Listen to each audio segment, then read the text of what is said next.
Bismillahirrahmanirrahim.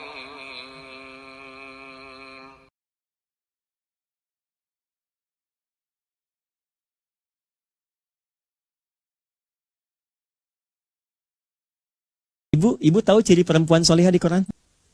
Cuman 2 ternyata. Pokoknya. Quran surah keempat ayat 34. Ada kaitan dengan salat. Apa cirinya?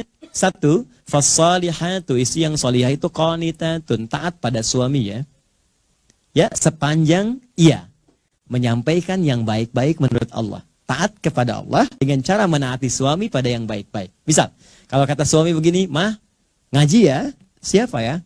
"Mah, berjilbab ya?" "Baik insya Allah." "Baca Quran yuk?" "Baik insya Allah." Itu qanitat namanya. Perempuan semacam ini, kalau benar dia taat dengan baik, diikuti dengan baik, mampu dia untuk berusaha baik, maka ada spesial disampaikan di hadis riwayat At-Tirmidzi, kata Nabi, dia akan punya apresiasi spesial di sisi Allah di hari kiamat. Idza shallatil mar'atu sholataha, kalau seorang perempuan itu cukup sholat fardu saja dalam hidupnya, kemudian wasomat somaha, dia puasa fardu saja Ramadan tanpa puasa sunnah, wahafidhat farjaha, dan menjaga dirinya tidak selingkuh, tidak berbuat yang buruk. Yang menarik, wa ata'at zaujaha, dan menaati suaminya sepanjang suami meminta pada yang baik. Qilalaha yaumal qiyamati, akan dikatakan pada perempuan semacam ini di hari kiamat, udkhulil jannata min haitsu syi'ti, langsung masuk surga aja dari pintu manapun yang kau kehendaki. Ibu. Oke, kalau suami minta pada yang baik-baik, kerjakan. Dan biasanya istri senang, Pak, walaupun kadang-kadang ada diskusi.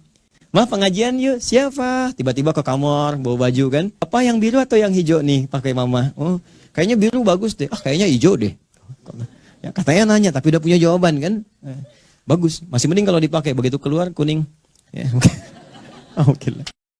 Gak apa-apa, ikut rame. Nah, yang kedua ini yang sering gagal. Ya, maaf, hafizatun lil ghaibi bima hafizallah. Kata Allah, perempuan salihah itu dia akan menjaga kehormatan keluarganya, terutama suaminya, terlebih ketika tidak sedang bersamanya. Kenapa kemudian kalimat ini muncul, dilekatkan pada perempuan? Bahkan suratnya surat An-Nisa. Ibu tahu An-Nisa artinya? Bukan perempuan. Bukan wanita, bukan. An-Nisa itu bukan perempuan, An-Nisa bukan wanita, An-Nisa itu perempuan. Oh. Oke. Enggak, ini penting saya sampaikan. Kalau perempuan, beda dengan laki-laki. Kalau laki-laki nama tunggal singular dengan jamaknya plural itu sama, mirip. Singular rajul, kemudian jamaknya rijal. Nggak ada terjadi perubahan banyak. Tapi kalau perempuan beda. Kalau sendirian dia mar'ah. Mar'atun. Pernah dengar? Tapi kalau banyakan disebut nisa. Fokus ya. Mar'ah itu seakar dari kata muru'ah, yang punya 3 arti. Bahkan sering sekali orang Arab punya perumpamaan dengan mir'ah. Ya, kalimatnya sama, cuma cara bacanya beda. Al-mar'atu kal mir'ah. Yang satu pakai fathah, yang satu pakai kasrah. Muru'ah itu punya 3 arti. 1, yang identik atau senang dengan keindahan. Muru'ah, senang keindahan. Makanya Pak, wajar kalau istri atau ibu di rumah senang dengan keindahan. Bangun tidur, spray langsung diberes-beres, kan? Ada sedikit goyang pot dilurusin lagi, kan? Kita mau berangkat batik terlipat, kita santai aja, tiba-tiba diberhentikan dari belakang. "Berhenti, Pak," gitu. "Jahit dulu, lepas, ganti." Itu biasa. Itu tandanya normal, fitrah gitu kan. Pak, senang dengan keindahan. Bahkan dikatakan oleh orang Arab, al-mar'atu kal mir'ah. Perempuan tuh seperti cermin. Kayak kalau diperiksa kan sering ya, ada cermin misalnya. Sudah ngaca di rumah, turun, lihat spion mobil, ya, lihat lagi, masuk ke kantor, lihat kaca, betulin lagi, itu biasa, normal, ya. Tapi yang paling menarik, mar'ah juga itu bisa seakar dari kata muru'ah, seperti mir'ah, dari sisi sensitivitas.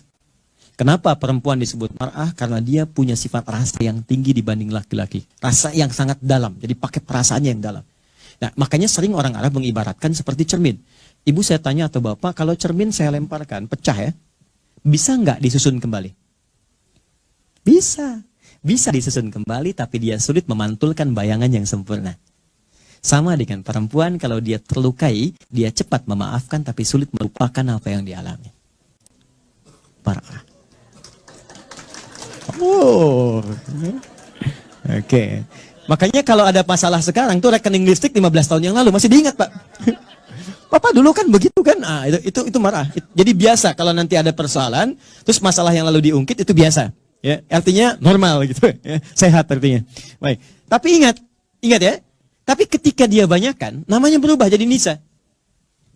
Apa itu nisa? Seakar dengan kata nasa. Nasa itu bisa berarti mudah tersentuh, ternyuh. Ya, lihat film India macam-macam, satu di pohon, satu ini tiba-tiba ngalir air mata gitu kan. Tapi yang kedua, ini yang paling menarik. Nisa juga punya arti sifat yang senang menyampaikan apa yang dirasakan. Bukan curhat. Ya. Menyampaikan apa yang dirasakan, suka cerita. Jadi kenapa disebut dengan nisa? Seakan Allah memberikan pesan bahwa perempuan itu sependiam apapun, kalau ketemu dengan temannya itu suka cerita. Itu poinnya. Dan kadang yang diceritakan itu hal yang seharusnya tidak diceritakan.